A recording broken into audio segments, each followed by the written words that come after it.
주님의 은혜로 우리 마음속에 하나님을 향한 올바른 신뢰를 키워나가게 도와주시기를 간절히 기도합니다.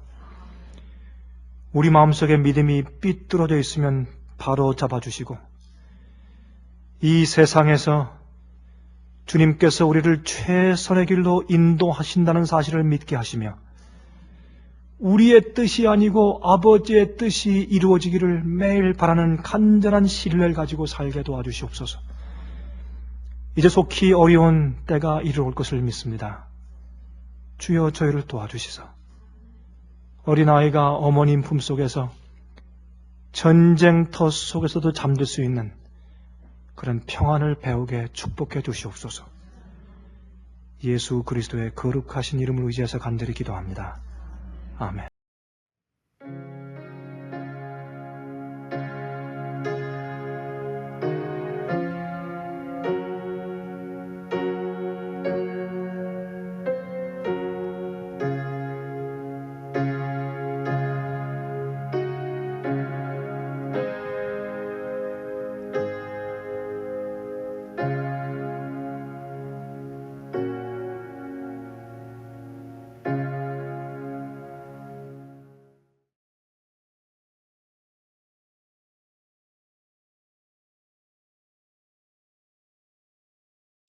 좋은 음악을 인해서 감사합니다.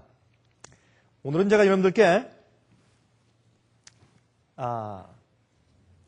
요한계시록 13장에 있는 예언 중에서 거짓 성령 부흥운동에 대한 정체에 대해서 좀 설명을 좀 드리려고 합니다.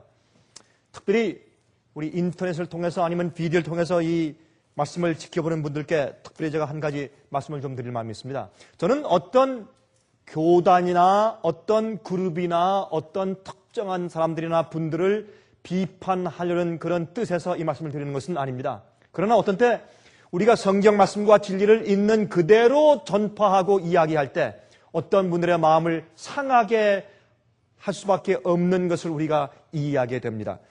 그래서 침례 요한이 그러했고, 예수님께서 그러하셨고, 예레미야가 그러했고, 이사야가 그러했고, 항상 진리의 말씀을 전할 때 많은 사람들이 분노하게 된 것을 우리가 기억하게 됩니다. 그러나 저는 어떤 특별한 교회나 어떤 그룹을 비판하려는 목적이 아니라 여러분들이 어떤 잘못된 것에 속지 말고 또 또 거기에 넘어지지 말고 함정에 빠지지 말고 주의 말씀과 진리로만 살다가 주님께서 영원한 구원을 주시기 위해서 오실 때 다 같이 그 알곡의 반열에 참여할 수 있도록 하기 위해서 제가 이 말씀을 드리는 것입니다. 여러분, 요한계시록 13장 1절과 2절을 보면 다음과 같이 말씀되어 있어요. 내가 보니 바다에서 한 짐승이 나오는데 뿔이 10이요 머리가 7이라. 그 뿔에는 10면류관이 있고 그 머리들에는 참남된 이름들이 있더라. 내가 본 짐승은 표범과 비슷하고 그 발은 곰의 발 같고 그 입은 사자의 입 같은데 용이 자기의 능력과 보좌와 큰 권세를 그에게 주었더라 그랬습니다. 여러분, 이게 무슨 말인가 하면 아주 흥미있는 얘기인데, 여러분, 요한계시록 13장 1절과 2절에서 바다에서부터 나오는 이 복합적인 짐승은 로마 교황권을 말하는 것입니다. 그 뒤에 설명을 하는데 성도를 핍박하고 죽이고 하늘에 있는 대주제를 그 대에서 대항해서 싸우며 그 다음에 이 42달 동안 1260년 동안이죠. 42달이니까 1260일 그 다음에 1260년이죠. 혹시 이제 이해하지 못하는 분들을 위해서 유대인들의 사고방식은 한 달이 30일이기 때문에 42달은 정확하게 1260일입니다. 하루는 1년이기 때문에 1260년 동안에 이제 핍박하는 종교 암흑시대가 생길 것을 예언했기 때문에 여기 바다에서 나오는 이 복합적인 짐승은 그 액면이 그 문맥 자체가 설명하는 것처럼 이것은 교황권의 세력인 것을 우리가 잘 알고 있는 것입니다. 그런데 우리 한 가지 좀 알고 지나갈 것이 있습니다. 재미있는 것은 말이죠. 다니엘서에 있는 말씀 보시면 다니엘서 7장 3절부터 7절까지 보면 여기에 나오는 이 짐승의 복합적인 그 내용인 표범과 곰과 사자 또 용 같은 짐승의 모습이 이미 다니엘 7장에 있었던 제국들의 흥망성쇠에 대해서 다니엘이 계시를 받았을 때 쓴 내용 아니겠습니까? 보십시다. 그런데 거기에 나타난 그 순서와 요한계시록 13장에 나타난 그 짐승들의 순서가 정반대예요. 보시겠습니까? 큰 짐승 넷이 바다에서 나왔는데 그 모양이 각각 다르니 첫째는 사자와 같고 독수리의 날개가 있더니 다른 짐승 곧 둘째는 곰과 같은데 그 후에 내가 또 본즉 다른 짐승 곧 표범과 같은 것이 있는데 했고 내가 밤 이상 가운데 그 다음에 본 넷째 짐승은 무섭고 놀라우며 또 극히 강하며 이것은 용 같은 짐승을 이렇게 표현한 것입니다. 또 큰 철기가 있어서 먹고 부서뜨리고 그 나머지를 발로 밟았으며 이 짐승은 전에 모든 짐승과 다르고 또 10뿔이 있으므로 이렇게 좀 설명했습니다. 그러니까 아까 있는 그 말씀을 보면 말이죠. 다시 우리 보시면 요한계시록 13장 1절 2절 보시면 보세요. 그 10뿔이 있고 7머리가 있어요. 그렇죠? 그 뿔에는 10면류관이 있고 왜 7머리입니까? 바벨론을 상징하는 사자의 머리는 하나고 그 다음에 또 메데 페르시아를 상징하는 곰의 머리도 하나였고 그 다음에 헬라를 상징하는 표범은 몇 개였습니까? 머리가 4개였습니다. 그러므로 6개. 또 로마를 상징하는 용같이 무서운 짐승이니까 또 머리 하나 해서 7개입니다. 그리고 네 번째 짐승에서 뿔이 10개가 나왔기 때문에 7머리와 10뿔이 있는 짐승으로 복합적인 짐승으로 설명한 것입니다. 왜? 마귀는 바벨론, 메데 페르시아, 헬라, 로마 나라를 통해서 또 나중에 교황 로마를 통해서 이런 제국과 세력들을 통해서 항상 하나님의 백성들을 핍박하고 진리를 짓밟고 없애는 일에 사용을 해왔단 말입니다. 그런데 마지막에 가서 이런 이 머리를 가운데서 7번째의 세력인 교황권이 일어나는 것을 설명해요. 그 다음에 그것이 10뿔이 7머리가 7번, 다시 말해서 로마 제국에서 10뿔로 열국으로 갈라진 다음에 작은 뿔이 올라와서 교황권이 되는 예언이기 때문에 7머리와 10뿔의 세력, 그러한 제국들과 열국으로 갈라진 다음에도 이런 세상의 국가들을 통해서 마귀의 역사에서 다른 백성들을 핍박하고 진리를 뒤엎고 짓밟으려고 한 그런 세력에서 이제 또 그 이후에 출발하는 사람, 이 세력으로서 이런 복합적인 모습의 짐승으로 표현된 것입니다. 자, 그런데 그 머리들에는 참남된 이름들이 있더라. 아까 다니엘 7장에 본 짐승이 올라오는 그 순서가 반대예요. 여기서 보니까 어떻게 해요? 표범, 곰, 사자예요. 그리고 용이 권세를 줘요. 로마 제국 네 번째 세력이 권세를 줘요. 교황권에게. 그래서 이교 로마가 교황권에게 권세를 주어서 교황권이 로마의 황제처럼 1260년 동안 유럽을 다스렸지 않습니까? 그런 모습인데, 저기에는 그 로마서, 다니엘 7장에는 사자, 고음, 표범인데, 여기는 반대로 표범, 고음, 사자예요. 이것은 우연히 기록된 것이 아니에요. 다니엘은 그 당시에 바벨론 시대의 계시를 보면서 미래에 올 세계에 대해서 흥망성쇠에 대해서 계시를 보니까 사자, 곰, 표범이에요. 바벨론, 페르시아, 헬라죠. 그런데 요한은 이런 모든 예언이 성취된 다음에 로마 시대에 살고 있으면서 계시를 보았기 때문에 뒤로 돌아서서 보니까 반대죠. 어떻게 해요? 헬라, 메데 페르시아, 그 다음에 바벨론이죠. 그래서 표범, 곰, 사자라고 순서를 바꿔서 이렇게 기록한 것만 봐도 얼마나 예언이 정확하게 서로 어울리는지 우리가 알 수 있게 되는 것입니다.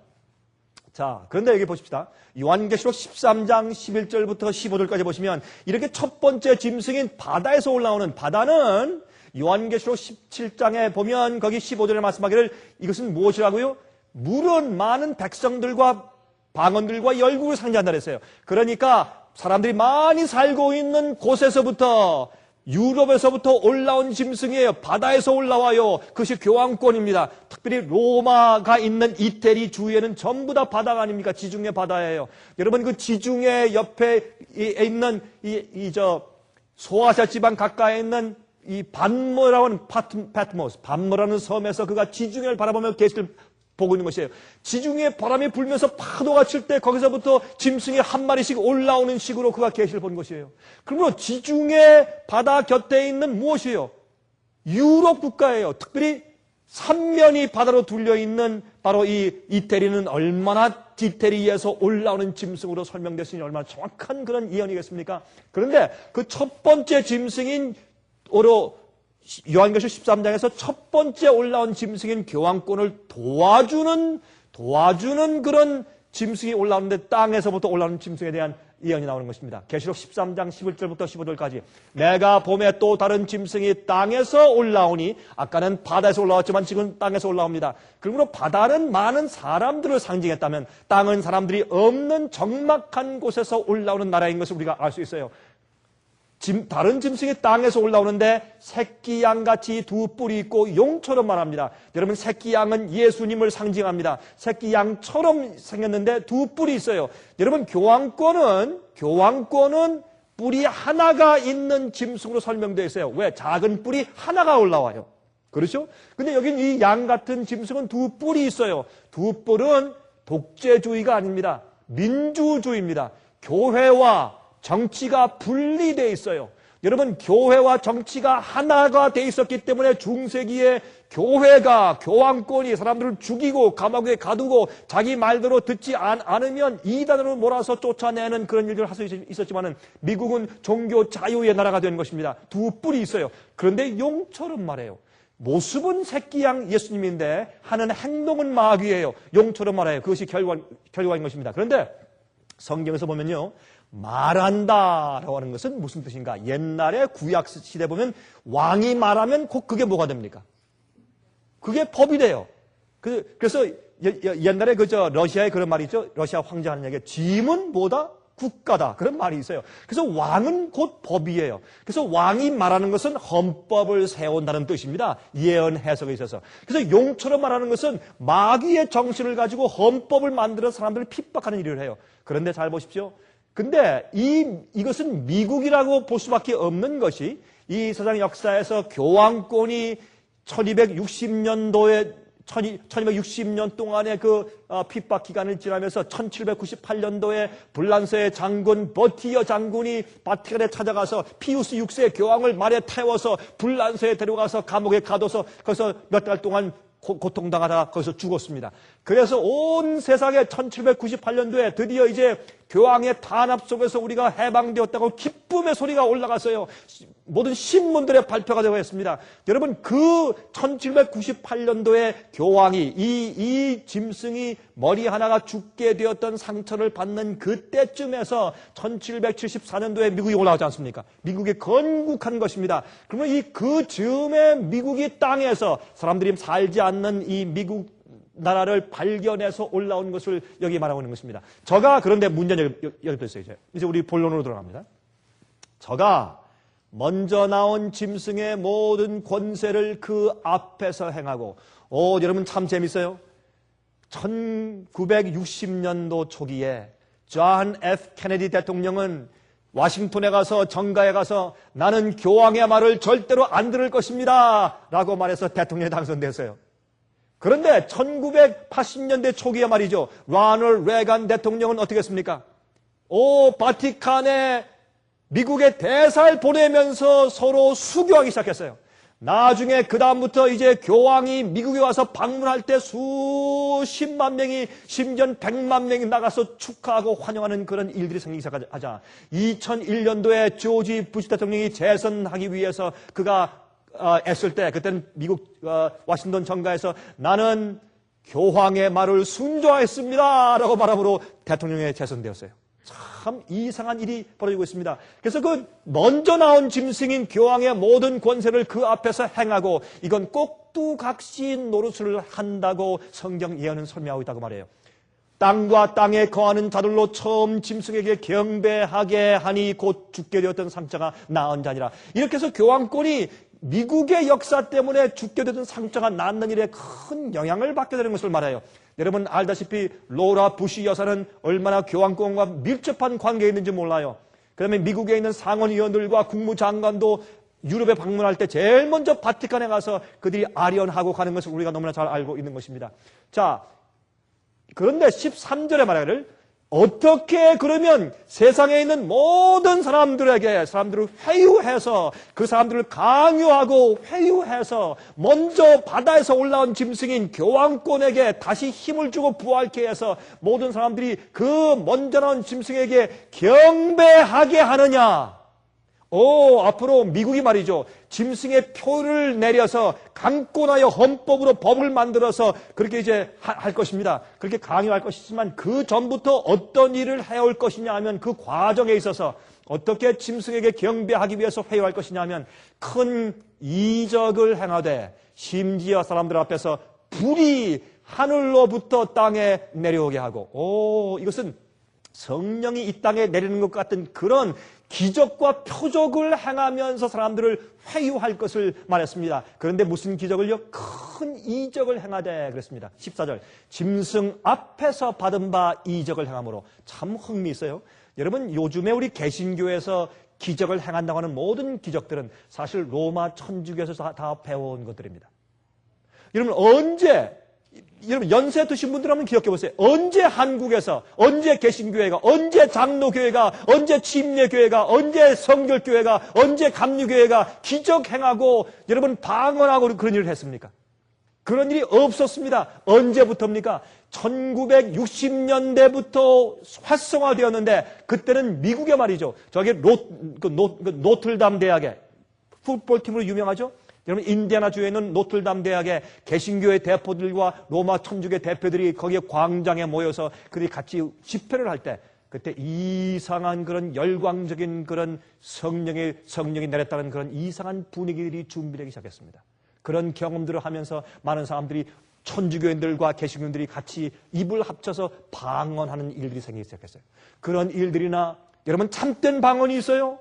그러나 거짓 방언이 너무나 많이 있는 것입니다. 여러분 그러므로 여기 보면 사람들이 병을 고치고 하는 이런 모든 것들, 심지어 교회에서 말이죠. 어떤 불이 막 떠다니고 사람들 위에 떠다니고 내려오가는 이런 이상한 착시 현상 같은 것들이 교회에 생기게 되었는데 이런 모든 것들은 사실은 옛날에 중세기에 로마 천주교에서 항상 실행되어 오던 것들을 배워온 것들입니다.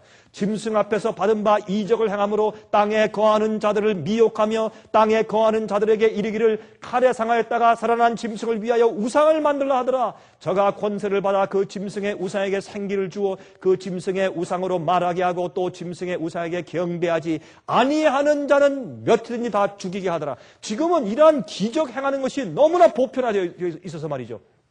제가 가끔 이렇게 목사님들 만나면 그런 얘기를 해요. 아이고 강 목사님, 요즘엔 교회에서 기적을 행하는 능력이 없으면 인기가 없습니다. 교인들이 오질 않습니다. 여러분, 이런 판국에 이렇게 전부 다 인정하게 되었을 때 이렇게 하지 않는 자들, 그들의 아젠다대로 그런 식으로 감정적으로 따라가지 않는 자들은 이상한 자들로 이제 지목받는 것입니다. 여러분, 앞으로 말이죠. 앞으로 정말 하나님 뜻대로 살고 계명을 지키는 자들은 테러주의자들, 분자들을 마치 도와주는 지원하는 사람들처럼 그렇게 취급받는 때가 올 것입니다. 예수님께서 말씀하기를 나중에 많은 사람들이 너희를 핍박할 때 하나님께 영광을 돌리는 것처럼 착각하고 너희를 핍박할 것이라고 했어요. 무슨 뜻입니까? 믿는 자들이, 잘못 믿는 자들이, 진리를 모르는 자들이, 미혹당한 자들이 참되게 진리를 믿는 사람들을 핍박할 것이라는 예수님의 예언 아닙니까? 자, 보십시다. 여러분이 성경에서 말이죠. 불이 하늘에서 내려온 경험들을 좀 보십시다. 4번이 있어요. 첫 번째, 아벨의 제사. 아벨이 제사 드릴 때 하늘에서 불이 내려와서 그 제사를 태워서 주님께서 그의 순종과 그의 예배를 받으셨어요. 두 번째, 솔로몬의 성전 봉헌했을 때 그때 이 번전한 위에 놓은 그 제물에게 하늘에서 불이 내려와서 그 제물을 태운 그런 경험을 우리가 성경에서 읽습니다. 세 번째, 엘리야의 갈멜살 경험이에요. 엘리야가 갈멜산에서 바알 신자들, 바알 신의 선지자들과 함께 누가 참 하나님인지 그때 한번 대결하는 그런 일이 있었을 때 하나님께서 그 엘리야의 기도를 응답하셔서 그에게 불을 주셨어요. 여러분, 재미있는 것은 그때 바알 선지자들이 기도한 것은 어떻겠습니까? 그들이 춤추며 뛰놀고 소리를 지르고 찬송을 불렀다 그랬어요. 노래하고 뛰놀았어요. 오늘날 많은 사람들이 교회 안에서 찬송을 부를 때 마치 그런 식으로 불러요. 정신이 다 나가버려요. 흥분하고 의미가 없는 똑같은 가사를 계속 반복적으로 부르고 어떤 사람들은 1시간 동안 의미가 없는 똑같은 가사를 반복적으로 1시간 동안 부르니까 전부 다 정신이 나갔대요. 자기들이 지금 어디에 있는지 다 잊어버릴 정도로 나갈 때 다 비틀거리면서 나갔다는 그런 얘기를 들었습니다. 여러분, 이것이 무엇과 비슷합니까? 그리고 그들이 자기의 칼로 어떻게 해요? 막 그냥 자기 살을 찢어서 피를 냈다고 그랬습니다. 광신적인 예배였습니다. 감정적인 예배였습니다. 그때 엘리야는 어떻게 되었습니까? 엘리야는 무너진 그 돌단을 다 구축했어요. 무너진 진리를 구축했어요. 거기에 조용히 무릎을 꿇고 하나님께 조용히 기도했습니다. 소리를 질러야 주님께서 들으십니까? 우리가 소리 악을 쓰며 찬송을 부르고 꼭 박수를 쳐야 찬송이 정말 여러분 하나님께서 들으시는 것인가요? 그것은 우리의 감정적인 우리의 만족을 위해서 하는 것이죠. 그것은 하나님과는 아무런 차이가 없어요. 하나님과는 아무런 관계가 없는 것들이 어떤 의미에서 우리의 감정의 만족을 위해서 하는 것들이지. 여러분, 그래서 엘리야의 갈멜산 경험이 있어요. 4번째, 오순절날 성령의 불이 혀의 모양으로 그 사람들, 기도하는 사람들 120명 머리 위에 임했습니다. 이렇게 4가지 종류의 불이 하늘에서 내려온 경험들을 우리가 알 수 있습니다. 그런데 이런 경험들은 다 불이 하늘로부터 내려오는 것은요, 하나님의 인정과 성령의 역사를 표방하는 것이에요. 하나님께서 너희를 인정한다, 내가 너에게 성령을 준다라는 표시로서 하늘에서 불이 내려오는 것이라고 성경에 기록되어 있어요. 그래서 말입니다. 지금 말이죠. 마치 오늘날의 기독교회에 큰 성령의 부흥의 역사가 일어난 것처럼 보이고 있다 그 말이에요. 이건 두려운 일입니다. 여러분, 이런 얘기를 하면 참 사람들한테 욕을 먹는 얘기입니다. 마치 어떤 사람들이나 어떤 교회를 비난하는 것처럼 들리지만 여러분 그렇게 듣지 마시기 바랍니다. 여러분, 또한 특히 미국에 있는 기독교회 안에 성령의 불이 떨어진 것처럼 보이는 시대에 우리가 살고 있어요. 참으로 두려운 시대에 살고 있는 것입니다. 여러분, 옛날 침례 요한이 있는 그대로 진리를 전하다가 목이 잘려 죽은 것처럼 우리는 마지막 시대에 진리를 있는 그대로 전해서 많은 사람들을 오류와 잘못된 미혹에서 건져내는 그런 담대함과 용기가 있어야 할 것입니다. 여러분, 데살로니가 후서 2장 9절부터 14절까지 보시면 이런 말씀이 있어요. 악한 자의 이 마음은 사탄의 역사를 따라 모든 능력과 표적과 거짓 기적과 불의의 모든 속임으로 멸망하는 자들에게 이 말이니, 이게 무슨 말이에요? 진리 아닌 다른 것들을 가리켜요. 그러면 성경 말씀과 다른 진리를 전파하는데 사람들 마음 가운데 확신을 시키기 위해서 마귀가 무엇을 주는 것입니까? 거짓 기적을 준다 그 말입니다. 악한 자의 임함은, 마귀의 임함은 사탄의 역사를 따라서 모든 능력과 마귀의 역사에도 힘과 능력이 있어요?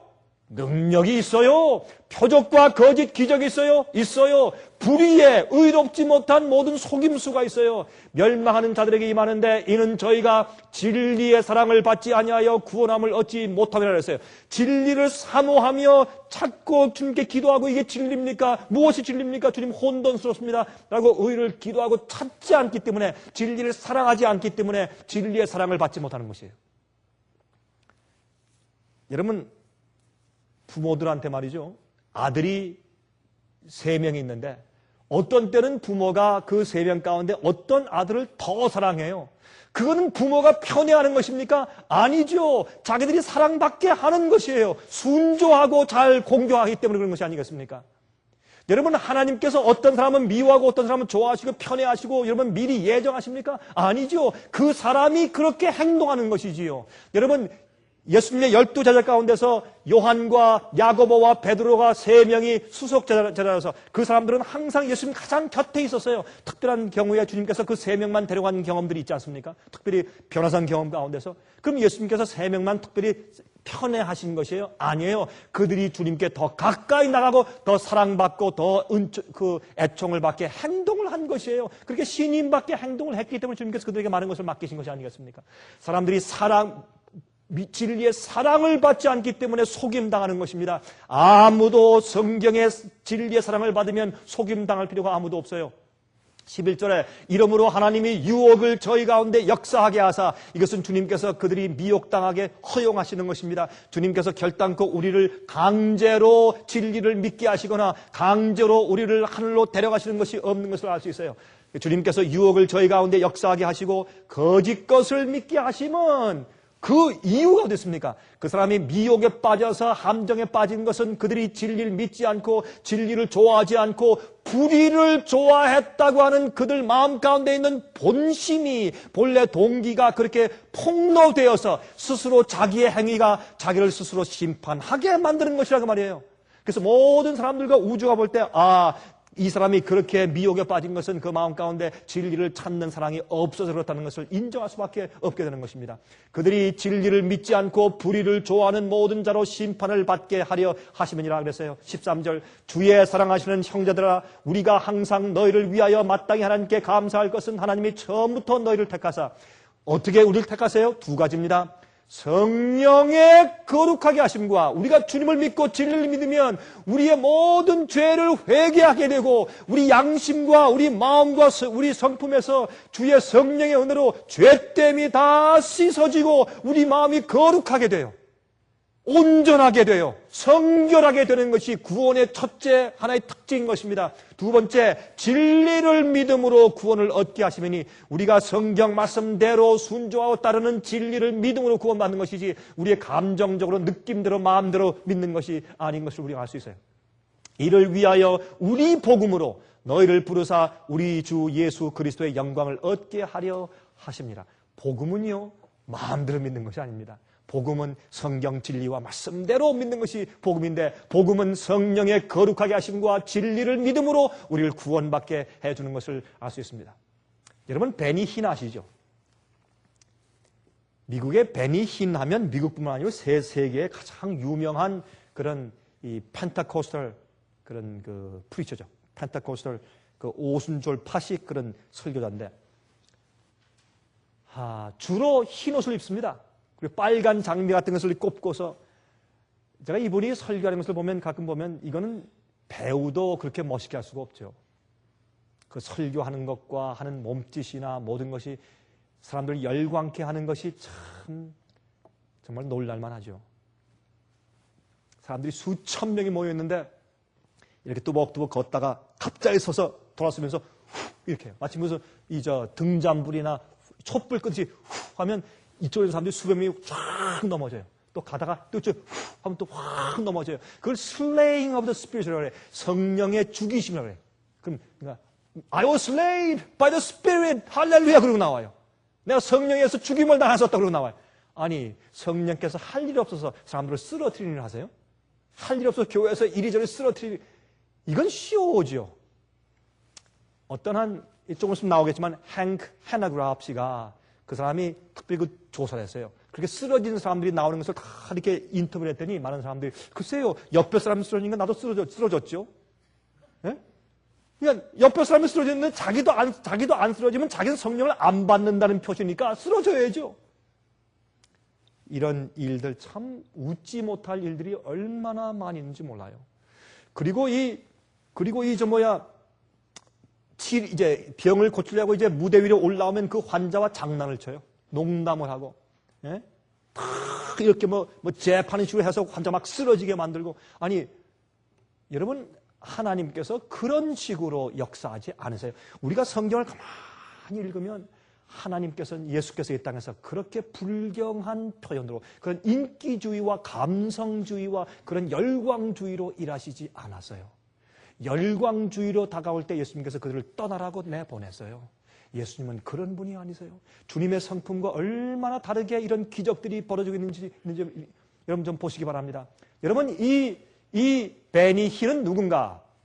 여러분, 2006년도 3월 달에도 한국 집회도 난리가 났었어요. 난리가 났어요. 여러분, 이런 일이 왜 생길까요? 왜 이런 거짓 기적들이 생길까요? HBO에서는 한 몇 년 전에 말이죠, 이분에 대한 1시간짜리 다큐멘터리를 만들었어요. 많은 사람들이, 신문 기자들과 그다음에 정신과 의사들이 와서 병고침 받고 갔다는 사람들을 전부 집에 찾아가서 인터뷰를 했어요. 그런데 100명 가운데 97, 8명은 진짜 병이 난 것이 아니에요. 잠깐 동안 병이 난 것처럼 그런 느낌과 열광적인 감정적인 느낌을 느꼈지, 와서는 병이 낫지 않았다는 것이 발견되었어요. 어떤 사람은 병이 나왔어요. 감기가 나왔대요.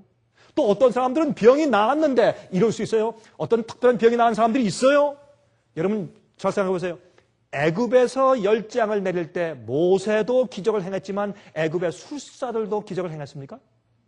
행했어요. 마귀도 기적을 어느 정도 행할 수가 있어요. 그래서 능력이 있는 것처럼 마귀가 행할 수 있어요. 그래서 마귀가 거짓 기적으로 사람들을 미혹한다고 말했어요. 예수님께서 마태복음 24장에 말씀하기를, 마지막 시대에 예수께서 이 땅에 오시는 징조 가운데 가장 많이 강조한 징조는 마지막 시대에 거짓 선자가 나타나서 너희를 미혹해 할 것이라 미혹에 빠지지 말라는 말씀을 여러 번 말씀하셨어요. 예수님께서. 우리가 주의해야 될 것입니다. 그가 모이는 것보다 수천 명, 수만 명, 수십만 명이 모이는 것을 우리가 지금 전 세계적으로 볼 수가 있어요. 그런데 여러분, 그가 특별히 병을 고치는 이런 기적을 행하는 역사 때문에 얼마나 큰 인기를 모으고 있는지 몰라요. 제가 이것을 다 지금 설명드릴 수가 없어요. 너무나 기가 막힌 일들이 많기 때문에. 그런데 이 베니히는 누구냐 하면 1952년도에 이스라엘에서 팔레스타인 가정에 태어나서 1968년도에 토론토로 이민 왔습니다. 그는 히랍 정교 교인으로서 그릭 오르토덕스 교인으로 자랐으며 이스라엘에서 천주교회 학교를 다닌 사람입니다. 그는 기적을 행함으로 인기를 누렸던 이제 이미 세상을 떠난 캐트린 쿨만 여사에게 큰 영향을 받았어요. 여러분, 캐트린 쿨만 여사는 얼마나 정말 기적을 많이 행하고 센세이션을 일으켰던 그런 여자 목사인지 모릅니다. 그런데 1980년대부터 플로리다 주에 있는 올랜도에 있는 월드 아웃리치 센터를 만들어서 거기서부터 세계적인 전도 활동을 시작하게 되었습니다. 그런데 흥미있는 것을 잘 들어보세요. Christian Witness Ministry가 이렇게 그를 이제 그렇게 분석해서 이렇게 신문에 게재했어요. 한번 보세요. 베니 힌 목사는 로마 천주교회의 신비주의자로서 오순절파와 카리스마틱 교회들을 에큐메니칼, 다시 말해서 종교연합운동 노선에 묶어서 로마의 바티칸으로 데려가려는 목적으로 일하는 목사이다. 참 흥미있는 얘기 아닙니까, 여러분? 이것은 하나의 대표적인 신뢰예요. 성경 요한계시록 13장을 말하기를 용처럼 말하는 새끼 양 같은 짐승이 땅에서 올라오는데 이 미국이 먼저 나온 짐승인 교황권을 위해서 우상을 세워주고 많은 사람들이, 세상에 있는 사람들이 그 우상에게 경배하게 하더라 그랬습니다. 여러분, 그런데 보세요. 이런 모든 거짓 기적과 표적들을 표적들의 집회 가면 어떤 감각을 갖습니까? 무슨 교리, 성경이 어떻게 말하는가? 이건 관심이 없어요. 관심이 없어. 성경 읽고 뭐 이거 관심이 없어요. 사랑, 예수님이 용서, 구원, 연합 그거밖에 없어요. 또 감정과 이 감정적으로 아주 격하게 그들이 몰려있고 찬성을 부리고 난리가 나는데 거기에 무슨 성경이 어떻게 말씀하고 어떻게 순종하고 뭔 하지 말아야 되고 뭔 해야 되고 그런 조항이 어디 들어갈 수 이런 기회가 어디 있어요? 그렇게 하면서 많은 사람들이 어떻게 해요? 성경의 참된 진리와 자세한 진리에 관심이 없게 되어서 그저 격정적인 감정으로 예수님만 강조하고 십자가만 강조하고 구원만 강조하고 기쁨과 찬송만 강조하고 그 속에 거짓 기적과 표적들이 임하기 때문에 사람들이 어디에요? 진짜 에큐메니컬 운동에 다 휩쓸려 가버리도록 만드는 것입니다. 이것이 먼저난 짐승에게 경배하게 하는 것이 아니고 무엇이겠습니까? 자, 이 베니힌 목사는 이렇게 주장합니다. 그는 엘리야와 예수님을 자주 직접 만나서 대화한다고 주장하며 로스앤젤레스 근처에 있는 포레스트 론 공동 묘지에 누워있는 캐트린 쿨만 여사의 영을 만나서 대화하며 그를 통하여서 성령을 받고 있다고 말하고 있습니다. 여러분 이것이 성경적으로 맞습니까? 성경은 사람이 죽으면 무덤 속에서 예수께서 이 땅에 오실 때 부활의 날 그 나팔 소리가 들릴 때까지 무덤 속에서 잔다고 말씀하고 있어요. 그러면 그것만 봐도 이 말이 얼마나 성경과 맞지 않는 그런 잘못된 그런 이런 그 얘기입니까? 그러므로 이렇게 잘못된 진리를 믿고 잘못된 영을 받고 있는 사람에게 성령이 역사한다고 믿을 수가 없는 것입니다. 많은 사람들이 이것을 이해하지 못하고 있습니다. 자, 베니힌 목사는 2000년도 4월 2일자에 TBN 미국에서 가장 유명한 기독교 방송에 출연하여서 이렇게 말했습니다. 예수께서 직접 자기가 설교하는 장소에 나타나시고 있다고 말하면서 얼마 전에 루마니아의 집회 때 예수께서 강단 위에서 오르락 내리락 하시는 모습을 비디오로 담은 자가 있다고 그런 선포했습니다. 그리고 그는 지금 어떤 아랍권의 나라에 예수께서 직접 나타나셔서 전도하고 계시다고 말했습니다. 그리고 케냐 나이로비 대집회에 예수께서 나타나실 것이라고 공언한 바가 있습니다. 이러면 이상한 일이 아닙니까? 이런 것을 보고도 사람들이 이해하지 못해요. 여러분 보세요. 마태복음 24장 23절부터 37절에 말씀하기를 예수께서 직접 말씀하시기를 그때의 사람이 너희에게 말하되 보라 그리스도가 여기 있다 혹 저기 있다 하여도 믿지 말라. 거짓 그리스도들과 거짓 선지자들이 일어나 큰 표적과 기사를 보이어 할 수만 있으면 택하신 자들도 미혹하게 하리라. 어떻게 미혹해요? 보세요. 그리스도가 여기 있다 혹 저기 있다 해도 믿지 말라 그랬어요. 왜? 그건 거짓 그리스도라고. 그건 거짓 선지자의 말이라고 이미 예수께서 경고했어요. 보라 내가 너에게 미리 말하였노라. 그러면 사람들이 너에게 말하되 보라 그리스도가 광야에 있다 하여도 나가지 말고 보라 골방에 있다 하여도 믿지 말라. 번개가 동편에서 나서 서편까지 번쩍임같이 인자의 임함도 그러하리라 그랬습니다. 예수께서 이 땅에 오시는 그 재림 때까지 예수께서 이런 식으로 이 땅에 나타나지 않는다고 설명하셨어요. 이런 일들을 거짓 기적들을 주의하라고 미혹당하지 말라고 말씀했습니다. 근데 참 이상한 것은 말이죠. 이런데 한번 휩쓸려서 감정적인 경험을 해본 사람은요. 제가 이것을 아무리 설명을 해도 많은 사람들이 안 받아요. 고집부리고. 그래도 목사님 내가 그런 경험을 했고 내가 보았습니다. 초자연적인 그런 것들이 아무리 있을지라도 성경 말씀에 가라사대 한 말씀이 더 중요하고 더 권위가 있는 것이 아니겠습니까? 이 말씀을 비디오를 통해서 아니면 인터넷을 통해서 듣는 분들은 특별히 조심하시기 바랍니다. 여러분이 이런 말씀은 참 어려운 얘기예요. 그러나 성경대로 믿으시길 제가 부탁드리는 것입니다. 여러분 미국의 독일의 전도 목사인 라인하르트 방키 씨가 있어요. 이 사람도 엄청난 사람이에요. 이 사람도 기적을 많이 행하는 사람인데 가서 보세요. 한번 아프리카 가서 집회할 때 100만 명 이상씩 이렇게 운집해서 엄청난 일들이 생겨요. 그리고 공중에 예수의 모습이 나타난다고 소리를 지르는 그런 일들이 생겨요. 여러분 우리가 모르는 사이에 이 세상에 얼마나 놀라운 거짓 기적들이 세상을 판치고 있는지 모르겠습니다. 예수님보다 훨씬 더한 인기가 있어요. 예? 사람들이 그를 추앙하고 찬송을 해요. 사람의 이름이 주님보다 더 높여져요.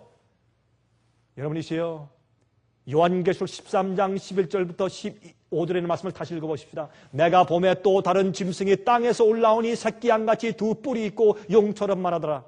저가 먼저 나온 짐승의 모든 권세를 그 앞에서 행하고 땅과 땅에 거하는 자들로 처음 짐승에게 경배하게 하니 곧 죽게 되었던 상처가 나은 자니라.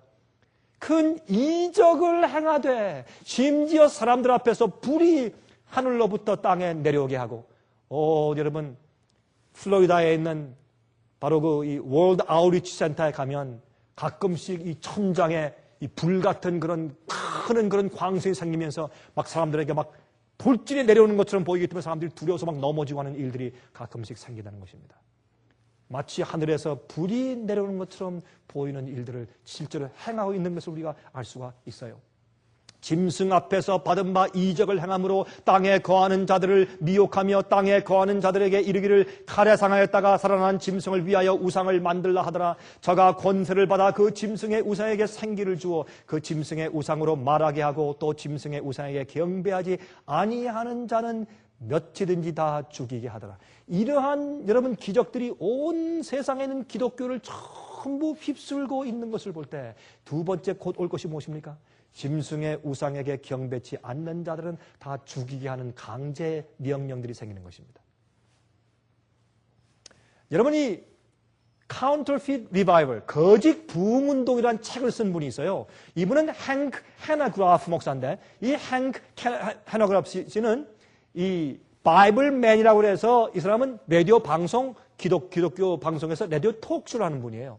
이분이 특별히 이 책에서 말하기를 이런 거짓 부흥운동들은 이것은 참으로 미혹이고 기만이다 라고 책을 써서 전부 다 폭로했어요. 그런데 보면 얼마나 성경적으로 잘 얘기했는지 몰라요. 특별히 베니 흰 목사나 이 방키 목사 같은 이런 부흥운동의 허점과 그 미혹함에 대해서 거짓 운동에 대해서 그는 아주 신랄하게 비판을 했어요. 그리고 여러분 또 Promise Keepers. 이 남편들과 아버지, 남자들만 모여 사는 운동 말입니다. 여러분 이것도 사실은 이거는 감춰진 트로얀 호스, 트로얀의 그 말이에요. 그 이 트로얀 큰 말에다가 그 안에 이 구멍을 만들고 그 안에 군대들이 숨어 있다가 그렇죠? 나와서 이제 트로이 성을 갖다가 이제 멸망시킨 그런 얘기지 않습니까?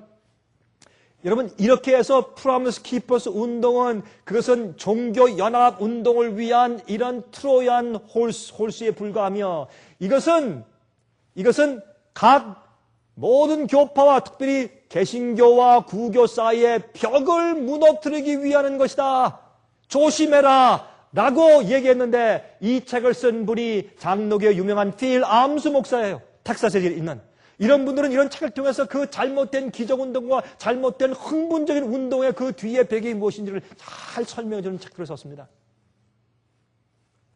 여러분 또 타임 워너 회사의 CEO였던 제랄드 레빈스를 아시죠? 여러분 제랄드 레빈스는 참 미국의 회사를 크게 성장시키는 그런 경제 전문가 CEO로 유명했던 사람입니다. 한때 날렸던 사람입니다. 그가 이 AOL과 타임 워너를 같이 병합시켰을 때 그 주가가 얼마나 크게 뛰었어요. 그렇게 놀라운 그런 이제 사람이었습니다. 그런데 요즘에 이 사람이 지금 뭘 하고 있느냐 하면 지금 LA에 있는 문뷰 스피리추얼 카운슬링 센터에서 상담자로 일하고 있습니다. 여러분 이게 무슨 뜻인지 아십니까?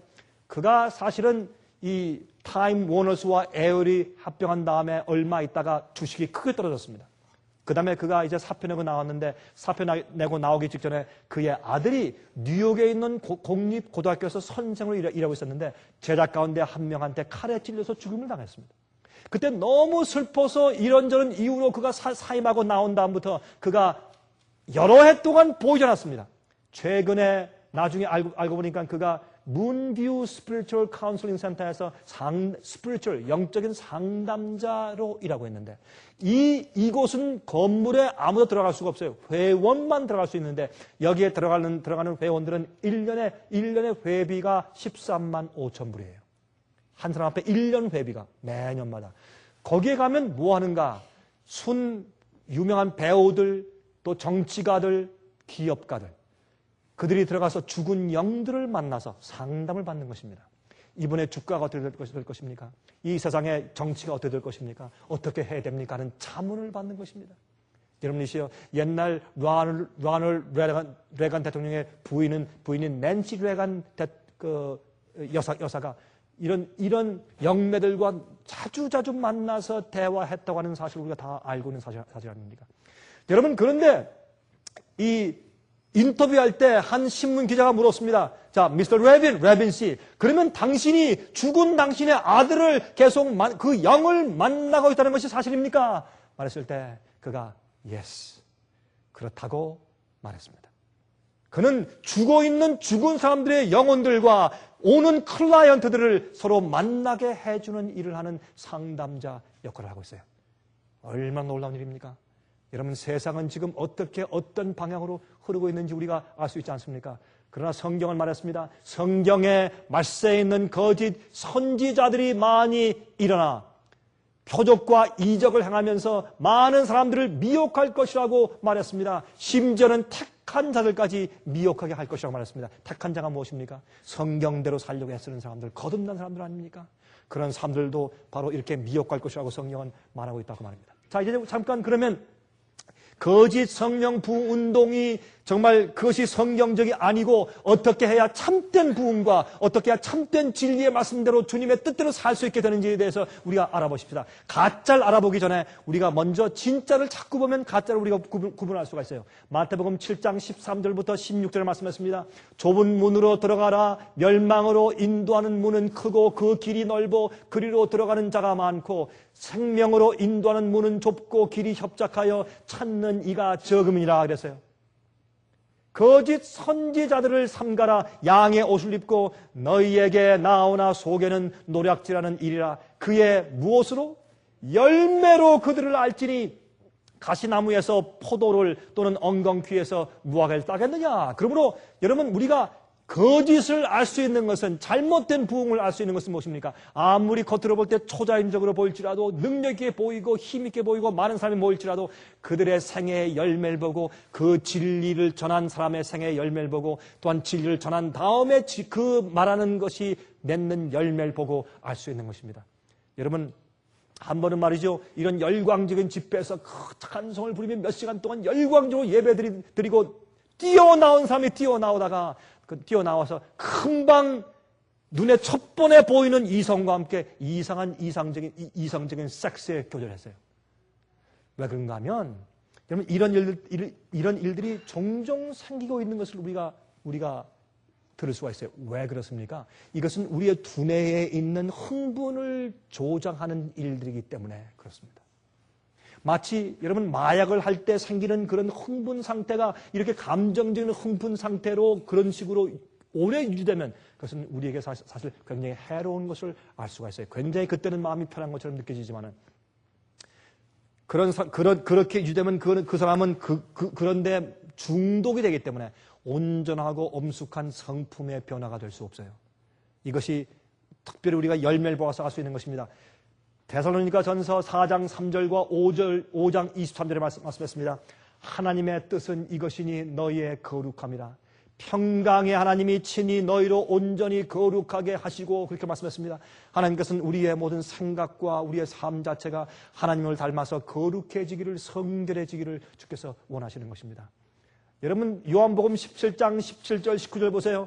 저희를 진리로 거룩하게 하옵소서. 아버지의 말씀은 진리입니다. 성경 말씀을 열심히 읽어야 할 것입니다. 여러분, 어저께 제가 한 분과 전화했어요. 그분은 저한테 이렇게 고백했습니다. 목사님, 저는 지금까지 성경을 47번 읽었습니다. 얼마나 감사합니까?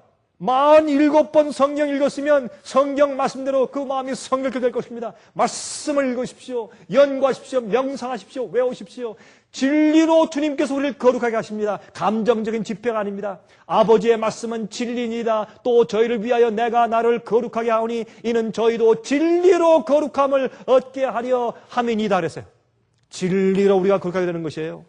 감정적인 집회가 아닌 것을 알 수 있어요. 요한복음 16장 13절 그러하나 진리의 성령이 오시면 그가 너희를 모든 진리 가운데로 인도하시리니 그가 자의로 말하지 않고 오직 듣는 것을 말하시며 장래일을 너희에게 알리시리라. 그러면 성령을 받은 것은 어떤 경험이에요? 주의 말씀을 이해하고 진리를 이해하는 것이 성령을 받은 가장 큰 증거예요. 성령은 우리를 모든 진리로 인도하시기 때문에.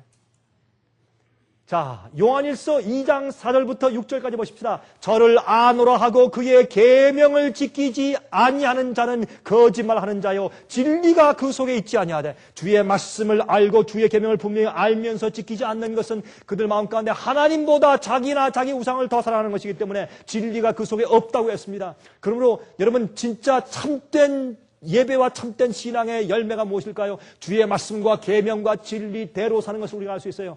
누구든지 그의 말씀을 지키는 자는 하나님의 사랑이 참으로 그 속에서 온전케 되었나니 이로써 우리가 저 안에 있는 줄을 아노라. 저 안에 거한다 하는 자는 그의 행하시는 대로 자기도 행할지니라.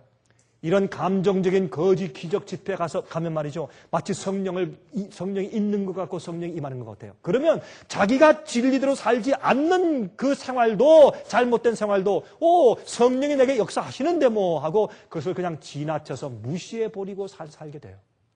그러므로 거짓 성령 운동이 거짓 성령 운동의 가장 치명적이고 무서운 것은 진리대로 살지 않고 죄를 지으며 사는 그 사람에게 거짓 구원의 평화를 주어서 함정에 빠뜨리는 것이 가장 무서운 것입니다.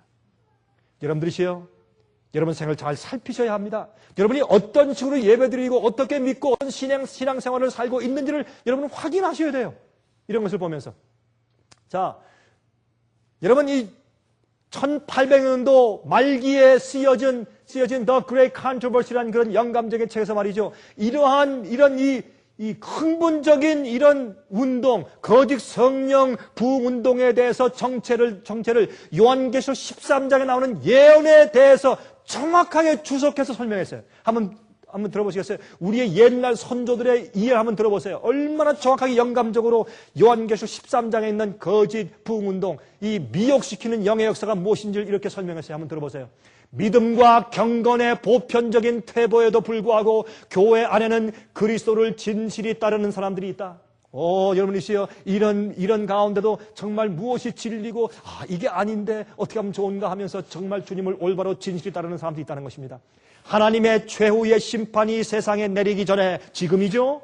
주님의 백성 중에는 사도시대 이래 일찍이 목격하지 못한 근본적인 경건의 부흥이 일어날 것이다. 다시 말해서 오순절 성령의 부흥운동 같은 큰 놀라운 진짜 부흥운동이, 진짜 진리를 믿고 진짜 주의 계명을 지키는 진짜 여자 남은 백성들, 진짜 주의 참된 백성들의 사이에서 진짜 엄숙하고 경건한 참 부흥운동이 앞으로 생길 것이에요. 지금 생기고 있어요. 하나님의 성령과 권능이 그분의 자녀들을 위해 부어질 것이다. 그때가 되면 많은 사람들은 하나님과 그분의 말씀을 사랑하는 대신에 이 세상을 사랑하는 그러한 교회들에서 분리되어 나올 것이다. 목사들과 신자들을 막론한 많은 사람들이 주의 재림을 위하여 백성을 준비시키고자 이 시대에 전파되고 있는 큰 진리를 즐거이 받아들이게 될 것이다. 목사님들과 신자들이, 많은 자들이 참 진리를 받아들이고 깨어나는 일들이 있을 것이다. 여러분이시요, 제가 얼마 전에 6월 달에 한국에 있는 목사님들과 집회했을 때 여러 목사님들이 저한테 와서 이렇게 얘기했습니다. 목사님이 말하는, 생애비 씨 말하는 그 복음이 진짜 성경적인 복음인 것을 제가 인정합니다. 왜? 값싼 복음이나 사람들이 뭐 구원받았으니 찬송 부르자, 노래 부르자, 한번 구원받은 구원은 영원히 뭐 놓치지 않는다, 그런 식으로 값싼 은혜의 복음을 전했더니 교회가 타락합니다. 사람들 생애가 타락하고 경건해지지 못하는 것을 내가 보았기 때문에 We are sick of it. 영어로 우린 참 이제 진절물이 났습니다. 그런 복음은 진짜 복음을 전해야 될 때가 됐습니다 하는 분들이 계시더라고요. 여러분이시여, 성경에 보면 목사들과 신자들을 막론하고 많은 사람들이 참되게 이 시대에 전파되고 있는 큰 진리를 즐거이 받아들이게 될 것이라고 말씀했어요. 자, 보세요. 이렇게 또 요한계시록 13장에는 주석이 이래요. 그러나 사람들의 원수는 이 일을 방해하려고 이 운동이 일어나기 전에 가짜 운동을 꾸며 내므로써 이를 막으려고 노력할 것이다. 지금 생기는 교회 안에 마치 성령의 불이 떨어지고 큰 기적이 행해지고 놀라운 그런 이 부흥운동이 생기고 숫자가 많아지고 교회가 많이 세워졌다가 난리를 하지만은 여러분이시여, 이런 것들은 앞으로 오는 진짜 성경적인 진리의 경건의 부흥운동에 대한 가짜 운동들이 지금 먼저 이 땅에 퍼지고 있는 것을 여러분들이 이해해야 될 것입니다. 그의 기만의 세력 아래 모이는 교회들 가운데는 마치 하나님의 특별한 축복이 내린 것처럼 보이게 할 것이다. 그리하여 신앙적 큰 부흥이 일어난 것처럼 생각하도록 나타낼 것이다. 많은 사람들은 실상은 전혀 다른 영의 역사임에도 불구하고 하나님께서 그들을 위하여 놀라운 정도로 역사하고 계신다고 기뻐할 것이다. 이것은 기만이죠. 이와 같이 사탄은 종교의 가면을 쓰고 자기의 세력을 모든 그리스도 교계에 확장하기에 진력할 것이다. 여러분, 어제 제가 설명드렸죠. 어제 제가 설명했을 때 예수님을 기다리는 자들이라는 말씀을 드렸어요. 예수님의 재림을 사모하고 기다리는 사람들이 어떤 생을 살 것을 말씀을 드렸어요. 여러분, 듣지 못하신 분들은 여러분 테이프를 통해서 들으시기 바랍니다. 과거 반세기 동안에 일어난 신앙 부흥의 대부분에는 다소간 그와 같은 영향이 활동해 왔던 바 장래에는 더욱 광범위한 운동들 가운데 나타날 것이다 그랬습니다. 진리와 허위가 혼합된 감정적 흥분이 있으며 그것은 오도되기 쉽게 만들었다. 그러나 아무도 속임을 받을 필요는 없다. 하나님의 말씀의 빛으로 보면 그런 운동의 내용을 분별하기가 결코 어렵지 않다. 자, 보세요. 무릇 사람이 성경의 증거를 등한히 하고 극기하고 세속을 버리도록 요구하는 분명하고 심령을 살피게 하는 진리에서 돌아설 때 하나님의 축복을 받지 못하는 것이 분명하다. 이러한 거짓 성령 부운동과 거짓 기적 행하는 운동들의 집회에 보면 그 특징이 뭔지 아세요? 그 생애 가운데 죄를 버리라, 우상을 버리라, 극기하라, 죄를 승리하라, 육신의 정욕과 안목의 정욕과 이생의 자랑을 극복하라, 성결의 생을 살아라, 거룩한 생을 살아라, 거룩한 열매를 맺으라. 그런 강조가 없어요. 자기의 극기와 희생에 대한 강조가 없어요. 주님이 축복하신다, 복받았다, 구원받았다, 찬송 부르라, 주님 병 낫게 하신다, 이런 강조밖에 없어요. 그러므로 그 자체가 성경대로가 아닌 것을 말씀했어요. 예수께서 말씀하기를 좁은 길로 들어가라고 말씀했어요. 좁은 길로 들어가라고 말씀했어요.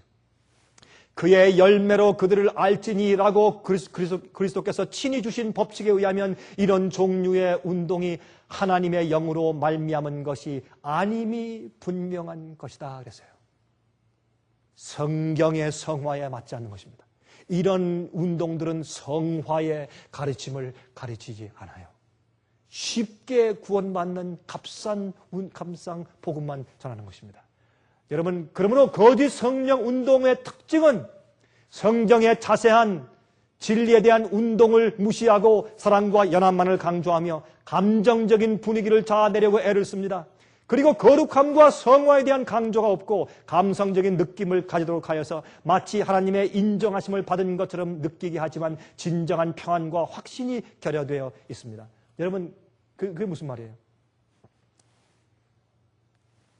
여러분, 이 하늘에서 불이 내려오는 것은 주님께서 그 교회를 인정하시고 성령을 주신다는 표시로 성경 기록되지 않습니까? 요한계시록 13장을 말하기를 이 거짓 부운동이 심지어 하늘에서 불이 내려오게 하는 기적까지 행함으로 사람들을 속여서 짐승의 우상에게 경배하도록, 교황권에게 경배하도록, 에큐메니칼 종교 연합운동에 경배하도록 할 것이라 그랬어요. 여러분, 우리가 찬송을 부를 때 가끔 우리 이런 찬송을 부르죠. 환난과 핍박 중에도 그렇죠. 환난과 핍박 중에도 성도는 신앙 지켰네. 이 신앙 생각할 때에 기쁨이 충만하도다. 성도의 신앙 따라서 죽도록 충성하겠네. 옛날 진리, 옛날 복음, 원래 성경대로 가르쳤던 그 진리대로 사는 성도의 신앙 말입니다. 옥중에 매인 성도나 양심은 자유 얻었네. 우리도 고난받으면 죽어도 영광 되도다. 성도의 신앙 따라서 죽도록 충성하겠네. 여러분, 저는 이 말씀을 드리는 것은 어떤 교단이나 어떤 교회를 비판하는 얘기가 아닙니다. 그러나 혹시 미혹당할 가능성이 있는 분들에게 영적으로 깨움받기 위해서 말씀을 드리는 것이 아니겠습니까? 주님께서 알곡과 가라지를 추수 때 골라내십니다. 주님께서 알곡들을 새 예루살렘 성전에 성도 호명하시며 불러드리실 때 제가 저는 찬송 가운데 있지 않습니까? 성도 호명하실 때 나도 거기 참여하겠네.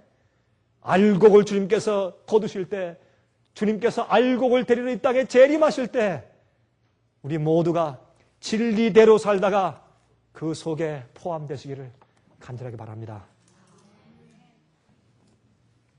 오, 하늘에 계신 우리 아버지, 이 세상에 있는 주인은 우리보다 머리도 좋고 힘도 강한 원수입니다.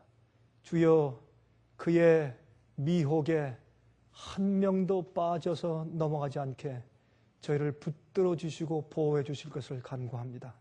주님, 저희 마음속에 진정한 거룩한 성경적인 부흥운동을 주시고 참된 복음을 이해하게 하시며 진리와 의를 사모하고 목마른 심령을 주셔서 진리가 우리를 거룩하게 하게 도와주시옵소서.